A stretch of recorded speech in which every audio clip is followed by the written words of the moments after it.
우리에게 주시는 하나님의 말씀은 출애굽기 19장 1절에서 12절 말씀입니다. 다 함께 일어나셔서 하나님의 말씀을 경청하겠습니다. 이스라엘 자손이 애굽 땅을 떠난 지 3개월이 되던 날 그들이 시내 광야에 이르니라. 그들이 르비딤을 떠나 시내 광야에 이르러 그 광야에 장막을 치되 이스라엘이 거기 산 앞에 장막을 치니라.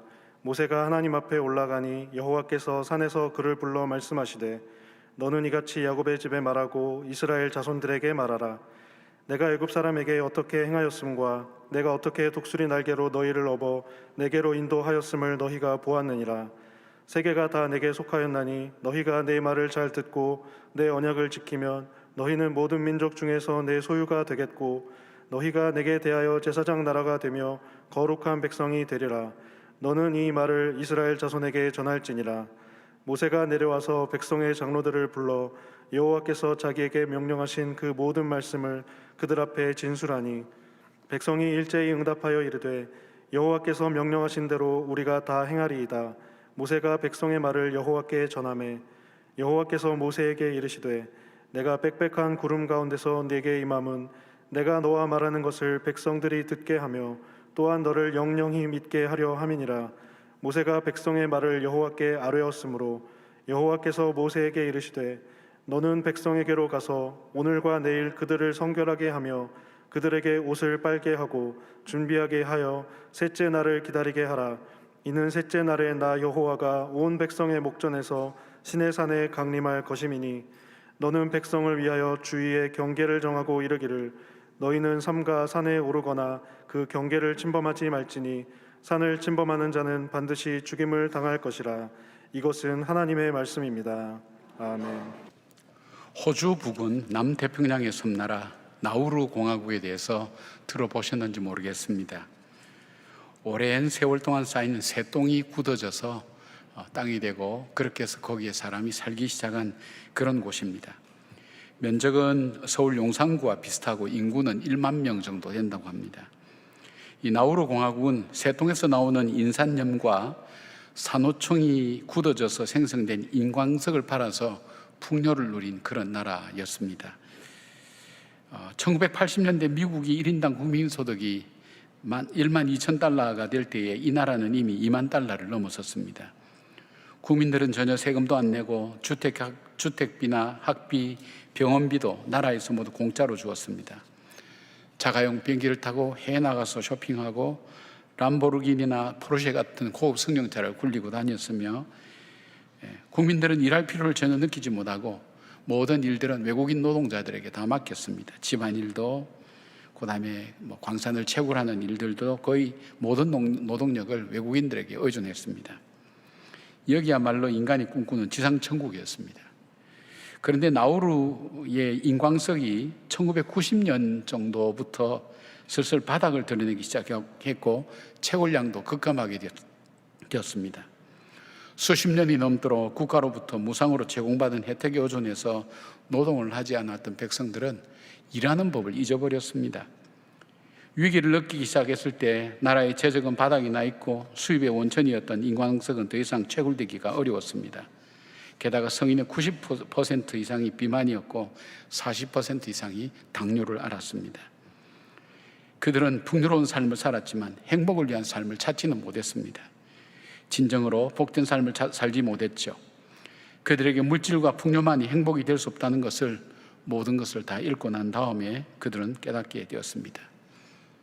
신명기 8장 16절에 보면 하나님께서 이스라엘 백성들을 광야로 인도하여 내시고 40년 광야 생활을 하게 하신 다음에 하나님께서 하신 말씀이 마침내 복을 주려 하심이었느라고 그렇게 말씀합니다. 그러니까 하나님의 모든 계획과 훈련과 하나님이 힘들게 만들었던 모든 것들도 결국은 마침내는 복을 주려 하신 하나님의 계획이었다고 그렇게 말씀하고 있습니다. 이스라엘을 참된 복된 백성으로 만들기 위해서 하나님께서 행하셨음을 말씀하고 있습니다. 그렇다면 어제나 오늘도 변치 않는 하나님께서 오늘 우리에게도 동일하게 말씀하고 계십니다. 때로는 우리에게 감당하기 어려운 시험도 있고 또 우리가 이겨낼 수 없는 또 어려운 가운데 처해 있는 많은 일들도 있지만, 그러나 하나님께서 우리를 향한 궁극적인 목적은 마침내 복을 주려 하신다는 그 사실들을 우리가 믿음으로 고백하면서, 하나님께서 이스라엘 백성을 복을 주시기 위해서 하나님은 어떻게 명령하고 또 말씀하고 계실까요? 가나안이라는 그 선물을 주시기 전에 하나님은 그 가나안 땅을 누릴 수 있고 또 함께 즐길 수 있는, 또 그것을 함께 즐겁게 보낼 수 있는 그 축복된 백성의 삶의 모습이 어떤 것입니까? 하나님께서 이 광야 생활 속에서 바로 이 백성들에게 말씀하십니다. 오늘 우리에게도 동일하게 말씀하십니다. 정말 복된 인생, 연습도 없고 반복도 없는 이 인생을 살 때 정말 복된 인생으로 살기를 원하느냐? 그렇다면 첫 번째로 하나님께서 이 백성들에게 명령하신 것이 뭐냐면 인생의 기준을 바꾸라고 말씀합니다. 5절 말씀입니다. 세계가 다 내게 속하였나니 너희가 내 말을 듣고 내 언약을 지키면 너희는 모든 민족 중에서 내 소유가 되겠고. 여기 내 소유가 된다는 것은, 소유라는 것은 단순히 그냥 내 것이라는 그런 의미가 아니고 나의 보물이 되겠고, 이런 의미가 됩니다. 그러니까 하나님 앞에 참 복 있는 인생이 된다는 거죠. 이스라엘 백성들 속에서 어떤 것을 선택하고 판단하고 결정하는 모든 기준은 노예의 정체성에서 나온 것이었습니다. 즉 430년간 예구방 바로 밑에서 노예로 살았습니다. 그래서 지금까지 그들의 생각 속에는 이 이스라엘의 죽고 사는 것은 바로 왕에게 달려있고, 저들이 먹고 사는 것도 바로에게 달려 있었다는 것을 저들이 눈으로 보고 체험하면서 살아왔습니다. 그래서 그들 마음속에 가지고 있는 인생 기준이 바로가 명령하는 것과 바로가 원하는 것을 그들이 선택하고 따라가도록 그렇게 마음속에 이미 삶 속에 정해져 있었습니다. 그런데 하나님께서 진정 복된 삶을 살기를 원한다면 바로에게 매여있는 노예들의 인생 기준이 아니라 하나님 말씀이 인생 기준이 되게 하라는 그런 명령이었습니다. 왜냐하면 바로는 이스라엘을 노예로 만들 뿐입니다. 노예 이상의 미래가 없게 만들었습니다. 노예로 살 때 가장 행복하고 모든 것이 보장되는 삶을 살 수 있다고 그렇게 믿게 만들었습니다. 이렇게 산다면 영원히 노예로밖에 살 수 없게 됩니다. 노예들의 삶의 특징이 뭡니까? 대체적으로 노예들의 삶의 특징은 물질 중심적입니다. 현실 중심적입니다. 나타난 현상 중심적입니다. 그리고 자기 중심적입니다. 이스라엘 백성이 하나님과 대적했던 모든 것을 분석해 보면 이들 속에 바로 이 노예의 정체성 가지고 하나님을 대적하고 달라들었던 것입니다.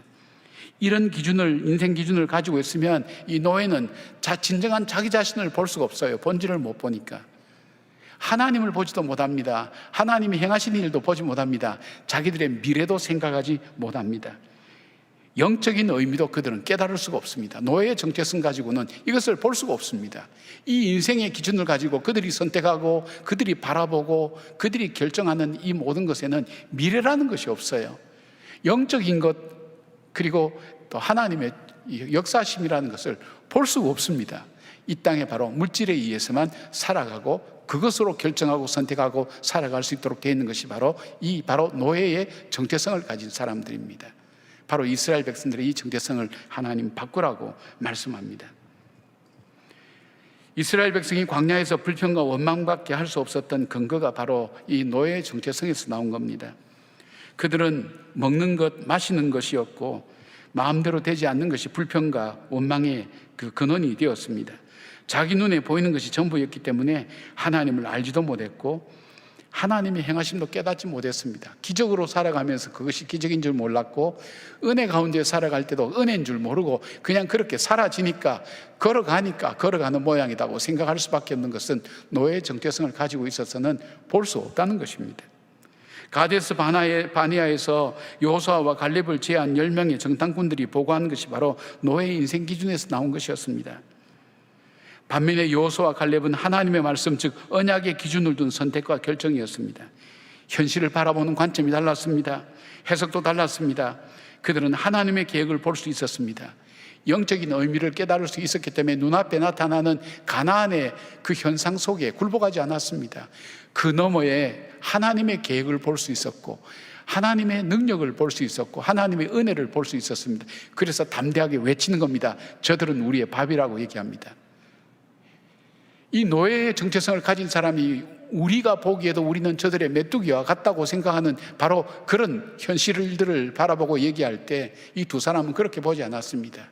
저들이 우리의 밥이라고, 우리보다 더 강하신 하나님의 능력이 있고 하나님의 언약이 우리 가운데 있다고. 이 차이가 굉장히 중요하고 근본적인 차이가 됩니다. 현대인들이 가장 좋아하는 것이 금이라고 하는데, 여러분들 금 좋아하시죠? 그 중에서도 가장 좋아하는 금이 세 가지 있는데, 그 금이 뭐냐면 지금, 현금, 송금이라는 것입니다. 아마 여러분도 다 좋아하실 겁니다. 하나님은 이스라엘 백성을 잘 아셨습니다.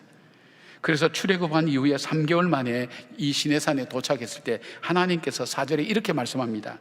내가 애굽 사람에게 어떻게 행하였음과 내가 어떻게 독수리 날개로 너희를 넘어 내게로 인도하였는가 너희가 보았느니라. 지난 3개월의 과거를 보라고 말씀하십니다.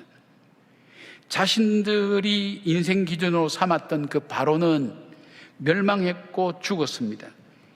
이스라엘은 걸어올 수 없는 광야길을 여기까지 걸어왔습니다. 먹을 것도 없는 상황 속에서, 마실 물도 없는 상황 속에서 이길 수 없는 아말렉 군대를 이기면서 승리하면서 오늘 여기까지 올 수 있게 된 것입니다. 그것이 무엇 때문에 되었는가? 하나님의 말씀대로 되어졌다는 것입니다.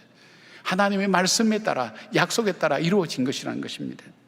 그래서 이스라엘 백성에게 노예로 남아있는 그 인생의 기준을 바꾸어서 이 세상만 바라보고 물질만 바라보고 현실만 바라보고 현상만 바라보는 그것을 넘어서서 그 이면 속에 본질을 볼 줄 알고, 미래를 볼 줄 알고, 하나님의 계획을 볼 줄 알고, 하나님의 인도하심을 볼 줄 아는 그 인생의 기준으로 바꾸라는 것입니다. 하나님 말씀으로 바꾸라는 것입니다. 그때에 길이 열리고 눈이 열려서 하나님의 행하심과 오늘 내가 살아가는 삶이 하나님의 은혜로 살아가는 것, 나에게 선택하는 이 선택이 하나님 기뻐하시는 일을 선택하는 길을 그때서야 그들이 할 수 있다는 것입니다. 왜냐하면 세상은 하나님께 속했기 때문입니다. 그리고 하나님은 이스라엘을 복주시기를 원하시기 때문입니다. 그리고 하나님 뜻대로 세상은 반드시 이루어지기 때문에 인생 기준을 바꾸라는 것입니다. 인생을 살면서 이러한 것을 깨달았던 시편 기자는 시편 119편 105절에 이렇게 말씀합니다. 주의 말씀은 내 발의 등이요 내 길의 빛이니이다. 여러분 잘 아시는 말씀입니다. 오늘 내가 디뎌야 될 땅이 있고 디디지 말아야 될 땅이 있습니다. 잘못 디디면 여러분 벼랑 아래로 떨어집니다. 우리 인생 살면서 내가 디디지 말아야 될 땅을 디디면서 넘어지고 실패한 사람 얼마나 많이 보았습니까? 아마 시편 기자도 아마 그랬던 모양입니다. 그 말씀이 오늘도 내가 디뎌야 될 곳인지 아닌지를 분별할 수 있는 지혜를 주셨고, 인생이 어느 방향으로 가야 될지, 빨리 가는 것이 문제가 아니라 어느 방향으로 가야 내가 살 길인지 알 수 있는 그 인생의 길을, 가는 길을 분별하게 한 것이 주의 말씀이었다고 그렇게 얘기합니다. 그래서 그 말씀이 내 발의 등이요 내 길의 빛이라고 그렇게 고백합니다. 바울은 목회하는 디모데에게 이렇게 부탁을 합니다. 디모데후서 3장 15절부터 17절까지 이렇게 얘기합니다. 주의 말씀에는 구원에 이르는 지혜가 있다. 말씀 속에 지혜가 있다는 것입니다. 그 속에는 인간이 살아야 될, 하나님 백성이 살아야 될 교훈이 있고, 잘못된 것이 무엇인지를 가르쳐주는 깨달음이 거기에 있고, 어떻게 살아야 바르게 사는 것인가 하는 것이 그 말씀 속에 있고, 그리고 그 말씀 속에는 우리로 하여금 선한 일을 하게 하는 능력이 이 말씀을 통해서 이루어진다는 것을 바로 디모데에게 말씀하고 있습니다. 여러분은 어떤 인생 기준을 가지고 삽니까? 나는 어떤 인생 기준을 가지고 사는지 나는 잘 모르겠다 생각한다면 우리가 발견할 수 있는 것이 있습니다. 내가 무슨 일을 가장 기뻐하고, 무슨 일에 가장 슬퍼하고, 무슨 일에 가장 분노하고, 무슨 일에 가장 기뻐하는가를 찾아보시면 내 속에 내 인생의 기준이 무엇인가 하는 것을 발견하게 됩니다. 사랑하는 여러분, 지금까지 살아왔던 우리의 삶을, 여러분이 선택하고 결정했던 우리의 삶을 돌아보십시오. 여러분이 결정하고 생각하고 계획했던 대로 다 되었나요? 아니면 이것도 저것도 아닌가요? 우리가 믿음의 눈으로 바를 때 이것을 보고 은혜로 살아왔다고 그렇게 고백합니다. 우리가 태어나서 죽는 것, 그리고 사는 것도, 우리가 아침에 해가 뜨면 눈을 뜨고 하루를 살아가는 이 모든 것도 저절로 이루어지는 것이 아니라 하나님의 은혜였다는 것. 잠시 잠깐 지나간 인생 속에서 변치 않는 하나님의 언약의 약속을 붙들고 천국의 소망을 갖게 된 것도 하나님의 은혜였다는 것을 알게 됩니다. 그 고백이 나오게 된다는 것입니다. 그렇게 하지 않을 때에 물질대로, 현실대로, 현상대로, 내가 원하는 대로 그렇게 선택하게 됩니다. 그러나 그렇게 살아갈 수는 없습니다. 그렇게 살지 못했다면 오늘 저와 여러분 속에 다시 한번 내 인생의 기준을 돌아봐야 됩니다. 나는 어떤 기준을 가지고 있는가? 이 스티브 콥이라고 그렇게 제가 기억나는데 굉장히 중요한 일을 하죠. 절벽 아래 외나무 다리를 걸쳐놓고 거기에 사람 보고 돈을 얼마를 줄 테니까, 예를 들면 뭐 100불이면 100불 줄 테니까 건너라고 그러면 그 외나무 다리 때문에 그 사람이 못 건너온답니다. 그런데 그 사람의 아이를 안고 건너라 그러면 그 엄마는 걸어온다는 것입니다. 그 선택이 거기에 달려있는 겁니다. 내가 이것을 얼만큼 귀중하고 소중히 여기냐에 따라 달라진다는 것입니다. 사랑하는 여러분, 오늘 저와 여러분의 인생의 기준이 무엇인가 하는 것을 다시 한번 돌아보시면서 주님께서 말씀합니다. 살아온 지난 날들 돌아보라고. 그것이 하나님의 말씀대로 되어졌는지, 너 뜻대로 되어졌는지, 너의 생각과 너의 가치관과 기준과 선택대로 되어졌는지, 아니면 하나님의 은혜로 이루어졌는지, 받을 수 없는 나에게, 자격 없는 나에게 주신 하나님의 은혜였는지 살펴보고 인생을 바꾸라는 것입니다. 인생의 기준을 바꾸라는 것입니다. 인생의 기준을 바꾸는 여러분 되시길 바랍니다. 두 번째로 주님께서 이스라엘 백성에게 복 있는 백성으로 살기 위해서 또 그들이 해야 될 두 번째 명령은 뭐냐면 하나님과의 관계에 우선순위를 두라고 그렇게 말씀하고 있습니다. 5절에서 6절 말씀입니다. 세계가 다 내게 속하였나니 너희가 내 말을 듣고 내 언약을 지키면 너희는 모든 민족 중에서 내 소유가 되겠고 너희가 내게 대하여 제사장 나라가 되며 거룩한 백성이 되리라. 너는 이 말을 이스라엘 자손에게 전할지니라 그랬습니다. 하나님께서는 이스라엘 백성에게 너희들이 정말 복된 백성으로 살기를 원하고 복을 누리기를 원한다면 너희들의 삶 속에 가장 선택하는 우선순위 속에 하나님과의 관계를 가장 소중히 여기라고 그렇게 말씀합니다.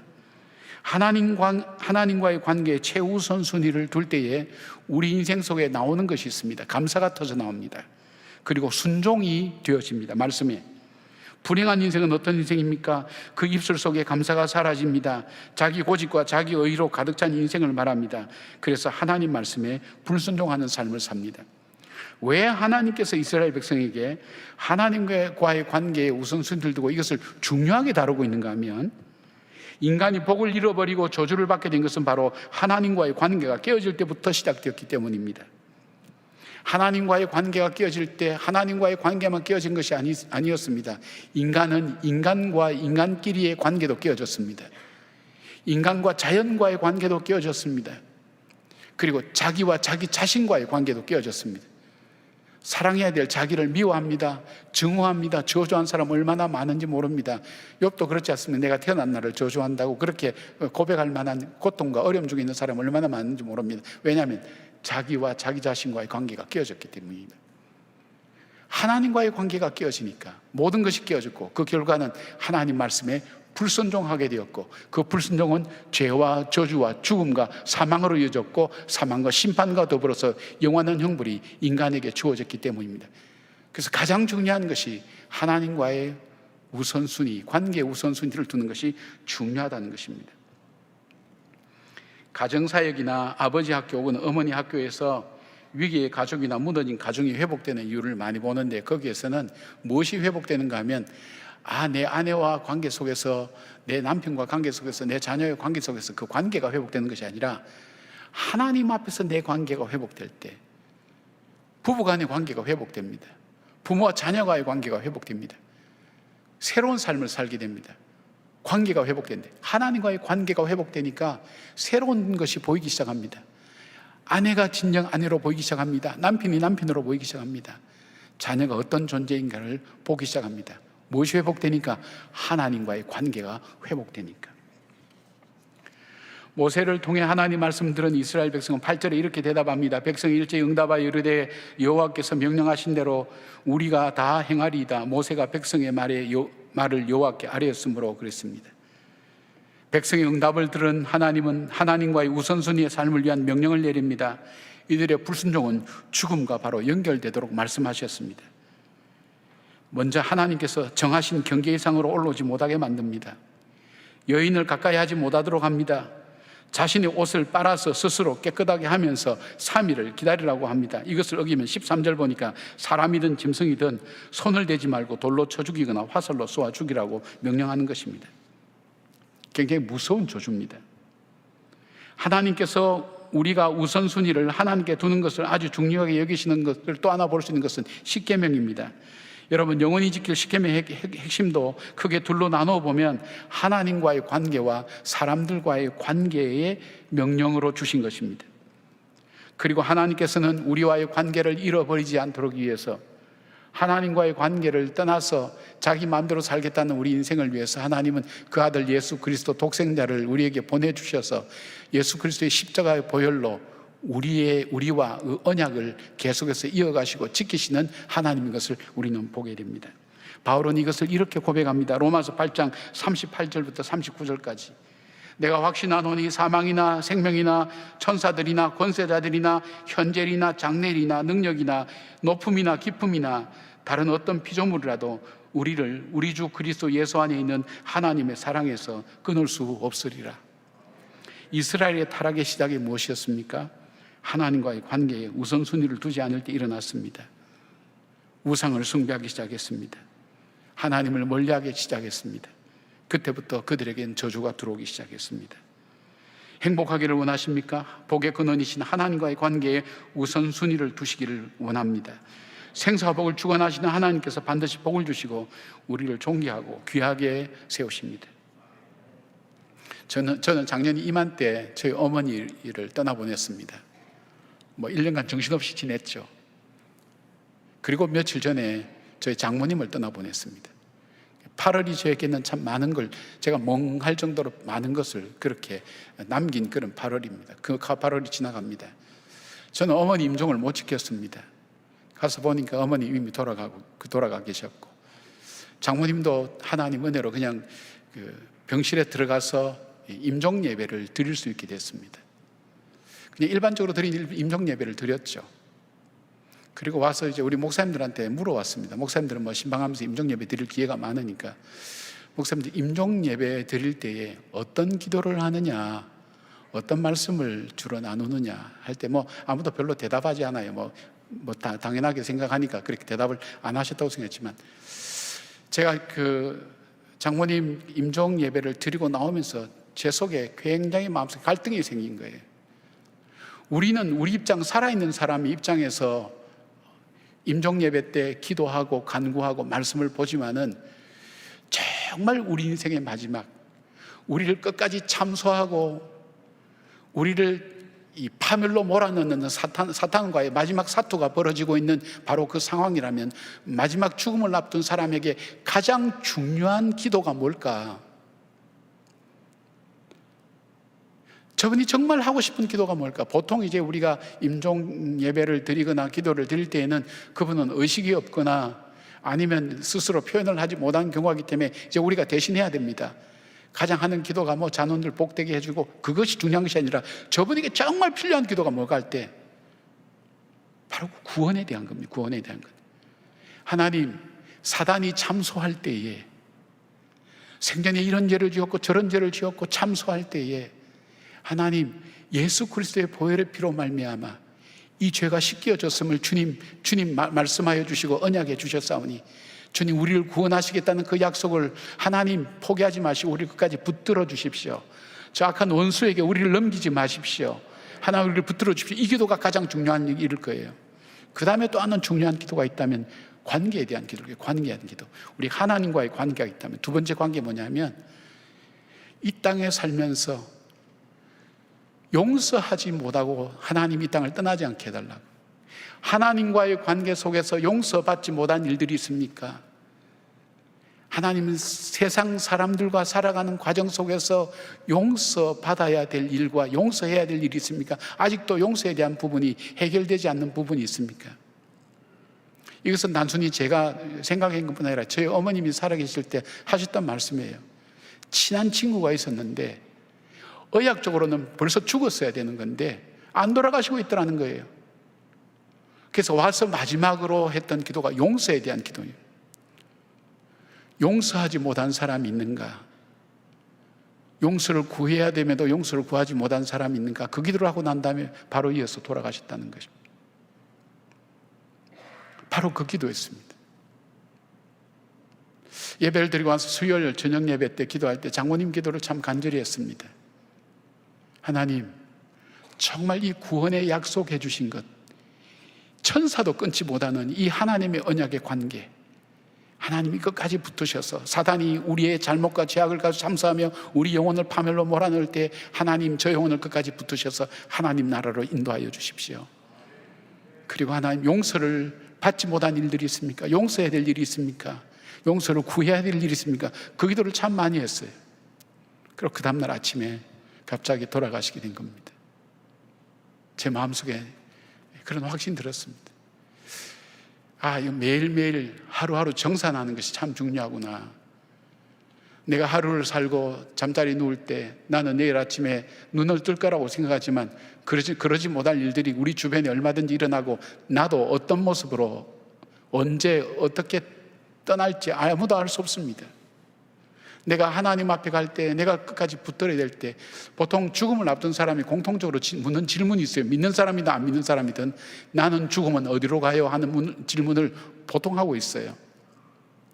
정말 하나님 예비하신 그 천국에 갈 수 있도록 하나님 그 약속 언약에 약속 붙들고 보혈의 피 의지해서 하나님께서 그 언약을 지키시는 언약처럼 우리를 천국으로 인도해 주시고, 그리고 우리가 이 땅에 살면서 맺히지 않도록 용서하고 용서를 구할 수 있도록. 근데 매일 저녁 하셔야 돼요. 매일 밤 그렇게 할 수 있어야 돼요. 하루하루 청산하셔야 돼요. 사실 자는 것은 죽는 거에 대한 연습 아닙니까? 죽기 전에 해야 될 일이 있다면 잠자리 누워서 시간 많이 안 걸립니다. 한 1, 2분이면 됩니다. 하나님, 오늘도 내가 용서를 해야 되는데 용서 못한 사람이 있습니까? 용서를 구해야 되는데 용서 구하지 못한 사람이 있습니까? 하나님, 제가 하나님 앞에 다 용서를 구하지 못한 것이 있습니까? 기도하는 것이 중요하다는 것입니다. 왜요?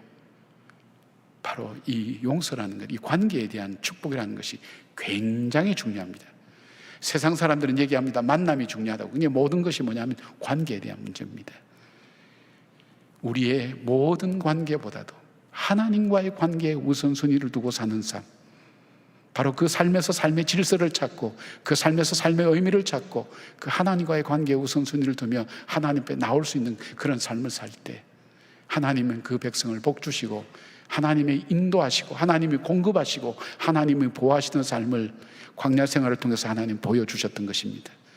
그런 하나님의 역사심의 놀라운 은혜가 저와 여러분의 삶 가운데도 함께하기를 주님의 이름으로 축복합니다. 세 번째로, 주님께서는 이스라엘 백성들이 정말 복된 백성으로 살기를 원하느냐 할 때 사명자의 삶을 살라고 말씀하십니다. 첫 번째는 뭐였죠? 첫 번째는 인생의 기준을 바꾸어라. 두 번째는 하나님과의 관계에 우선순위를 두어라. 세 번째는 사명자의 삶을 살으라는 것입니다. 그냥 하루 살아있다고 먹고 자고 그렇게 사는 것이 아니라 너는 이 땅에서 반드시 해야 될 어떤 사명이 있다. 그 사명을 따라 살아라. 그냥 하나님께서 그 말씀을 하십니다. 6절 말씀입니다. 너희가 내게 대하여 제사장 나라가 되며 거룩한 백성이 되리라. 너는 이 말을 이스라엘 자손에게 전할지라. 너희, 나와 하나님과의 관계 속에서 나오는 삶이 뭐냐? 거룩한 백성, 제사장 나라. 하나님께서는 노예했던 이스라엘 백성을 자신의 백성으로 삼았습니다. 다른 말로 바꾸면 우리는 허물과 죄로 죽었던 우리를, 본질상 진노의 자녀인 우리를 아무런 값없이 예수 그리스도의 보혈의 피로 우리의 죄를 씻어주시고 우리에게 구원을 선물로 주시고 하나님 백성으로 삼으시고 우리에게 하나님의 구원을 선물로 약속해 주셨을 뿐 아니라 하나님 나라의 백성 되도록 우리를 인도해 주셨습니다. 이 말씀은 제사장의 삶을 사는 것을 말합니다. 거룩한 백성이 되라는 것입니다. 구약에서 제사장은 어떤 사람을 말합니까? 하나님과 사람 사이에 중보의 역할을 하는 사람을 제사장이라고 얘기합니다. 구약에서는 하나님께서는 이스라엘 백성, 이스라엘 민족이 제사장의 나라가 되라고 그렇게 말씀합니다. 제사장의 나라라는 건 뭡니까? 하나님과 인간 사이에서 주님을 알지 못하는 그 백성에게 하나님의 살아계심을 드러내고 하나님 백성답게 사는 것이 어떤 것인가, 복 있는 삶이 어떤 것인가 하는 것을 저들에게 증거하는 삶을 살면서 저들로 하여금 하나님 백성 되도록 만드는 삶을 살으라는 것입니다. 이것이 신약에 와서는 이스라엘 백성에게만 주어진 사명이 아니라 바로 오늘 예수 그리스도를 믿는 저와 여러분에게 동일하게 주신 하나님의 축복인 것입니다. 여러분, 이 히브리서 5장 4절 보니까 제사장은 아무나 되는 것이 아니었습니다. 이 존귀는 아무도 스스로 취하지 못하고 오직 아론과 같이 하나님의 부르심을 받은 자라야 할 것이니라. 나 같은 죄인을 하나님께서 부르셔서 하나님을 증거하고 하나님을 드러내는 삶을 살으라는 것입니다. 내 삶이 어떤 환경 속에 있든, 어떤 환경 속에 있든, 어떤 상황 속에 있든 하나님을 드러내는 삶을 사는 것이 우리의 사명자인데 바로 하나님의 백성답게 사는 것을 말합니다. 주님께서 그것을 우리에게 명령하셨습니다. 내가 하나님의 백성답게 살기 위해서 우리에게 있어야 될 삶이 뭡니까? 거룩한 삶입니다. 구별된 삶입니다. 어떤 구별된 삶입니까? 노예의 정체성을 가지고 살지 않고 하나님의 말씀의 기준을 삼고 하나님과의 관계를 우선순위로 두는 그 백성이 바로 사명자의 삶을 살 수가 있는 겁니다. 바로 그런 삶을 통해서 하나님 주시는 복을 누릴 때에, 하나님의 주시는 그 은혜를 증거할 때에 바로 하나님의 제사장으로 우리는 살아가는 것을 말하게 됩니다. 예수 그리스도의 십자가의 보혈로 용서받고 정결하게 되어서 주님의 자녀로 거듭나고 새로운 삶을 살게 되는 것, 그것이 바로 우리가 제사장의 삶입니다. 따라서 우리에게 날마다 찬양해야 될 것은 뭡니까? 우리 죄를 사해 주신 어린 양의 보혈을 찬양하는 길입니다. 내 인생이 쓸모있는 인생이 된다는 것입니다. 삭개로운 사람을 잘 아실 겁니다. 그는 여리고 세관의 세관장으로 악명이 높은 사람이었습니다. 그는 돈으로 모든 것을 판단하고 계산하는 인생이었습니다. 그겐 체면도 없습니다. 민족도 없습니다. 양심도 없었습니다. 돈이야말로 자기의 모든 문제를 해결해 주는 사람으로 굳게 믿고 세관장의 자리에, 이 세리장의 자리에 올라갔던 사람이었습니다. 그러나 그의 영혼이 공고해졌습니다. 돈이 모든 것에 만족을 줄 수 없다는 것은 깨달았습니다. 그리고 예수님이 여리고에 오신다는 말씀을 듣고 그는 예수님 만나기 위해서 돌 무화과 나무 위에 올라갑니다. 거기에서 예수님을 만나게 됩니다. 예수님이 삭개오의 집에 들어옵니다. 전에는 돈을 위해서 살던 그 사람이 이렇게 선포합니다. 내가 내 재산의 절반을 내어서 가난한 사람에게 주며 남을 토색한 일이 있으면 네 배나 갚겠습니다. 이 전 재산을 다 드리겠다는 것입니다. 내가 중요한 것은 돈이 아니라는 것입니다. 바로 예수님이라는 것입니다. 예수님과 관계에 우선순위를 두겠다는 것입니다. 돈의 우선순위가 아니라 예수님과의 관계에 우선순위를 두겠다는 것입니다. 사람의 조롱과 비난의 대상이었던 그가 하나님을 증거하는 사람으로 그 인생을 마칠 수가 있었습니다. 초대교회에 예수 그리스도를 증거하는 아름다운 인생의 삶을 살 수 있게 된 것입니다. 유대인에 대한 전문가인 전 세종대 홍익희 교수님이 쓴 글을 읽었습니다. 유대인들은 성인식 때 묻는 질문이 있다고 합니다. 여자아이는 12살, 남자아이는 13살 때 그 성인식 할 때에 랍비가 아이에게 이렇게 묻는다고 얘기합니다. 내가 세상에 사는 목적이 뭐냐? 이렇게 물어본다고 합니다. 참 어려운 질문이죠. 그런데 그때 아이는 이렇게 대답한다고 합니다. 티쿤 올람, 그렇게 얘기한답니다. 티쿤 올람. 이 말은 뭐냐면 유대인은 하나님이 세상을 창조하셨지만 아직 완전히 창조된 게 아니라고 봅니다. 그래서 하나님과 사업의 협력자인 인간이 하나님과 함께 세상을 개선해 나가야 된다고 그렇게 믿는데 이것을 타쿤 올람이라고 그렇게 얘기한다는 것입니다. 이 때문에 유대인은 어려서부터 세상의 발전과 개선에 기여해내는 생각을 그들은 늘 갖고 산다는 것입니다. 세계적인 유대인 사업가들이 어마어마한 거액을 사회에 기부하는 스토리 뒤에는 티쿤 올람이 있다고 그렇게 했습니다. 사명자로 이 땅을 살아갈 때 우리는 함부로 살아갈 수는 없습니다. 거룩한 삶을 살아갑니다. 사명자는 저절로 사라지는 삶이 아닙니다. 사명자는 내 안에 예수 그리스도의 말씀을 내 인생의 기준으로 삼고 하나님과의 관계를 우선순위에 두고 살아가는 그 삶을 살 때 그 삶이 하나님을 증거하는 사람의 삶이 됩니다. 우리가 입술을 열어 그 하나님의 귀하고 높으신 일, 나에게 행하신 일들을 증거할 때 그것이 바로 사명자의 삶이 된다는 것입니다. 우리는 그냥 살아가지 않습니다. 우리의 호흡이 끝난 날까지 우리는 사명자로 살아야 됩니다. 하나님을 증거하는 증인으로 사는 삶을 말하는 것입니다. 우리는 가나안의 복을 원할지 모릅니다. 가나안의 축복을 원할지 모릅니다. 오늘은 우리가 광복 77주년을 기념하는 주일로 우리가 드리게 됩니다. 우리는 일본으로부터 우리가 해방되는 것이 목적이었다는 사람은 그 다음에 삶이 없습니다. 아마 우리에게 유교가 주어졌던 그 이유 중에 하나는 해방 자체가 목적이었던 우리 민족의 모습이 아니었나 조심스럽게 생각해 봅니다. 그러나 무엇을 위한 해방인가? 이스라엘 백성이 애굽으로부터 해방되는 것이 우리가 해방되는 것이라고 생각하는 사람은 광야에서 다 죽었습니다. 그러나 하나님의 백성으로 하나님의 거룩한 나라를 만들어가는 하나님의 통치가 이루어지는 하나님 나라를 만드는 것이 목적이라고, 이 해방의 목적으로 생각하는 사람은 그들은 가나안까지 들어가서 살아갈 수가 있었습니다. 우리에게 주어진 자유를 마음껏 누리고 사는 것, 그것이 문제가 아니라 할 말 다 하고 할 짓 다 하고 그렇게 사는 것이 문제가 아니라 내게 준 자유를 귀하고 존귀하게 쓸 줄 아는 백성, 그런 그리스도인 될 때에 이 땅 가운데 진정한 하나님의 축복이 임하는, 하나님의 통치가 임하는 나라를 우리는 세워갈 수 있습니다. 여러분의 가정에, 우리들의 마음속에, 이 교회 속에, 나라 속에 하나님께서 통치하시는 하나님 나라가 이루어지도록 마음에 되새기며 하나님의 정말 하나님께서 복을 주시기를 원하시는 그런 백성으로 살아가는 우리 모두가 되기를 주의 이름으로 축원합니다. 아멘. 기도하겠습니다.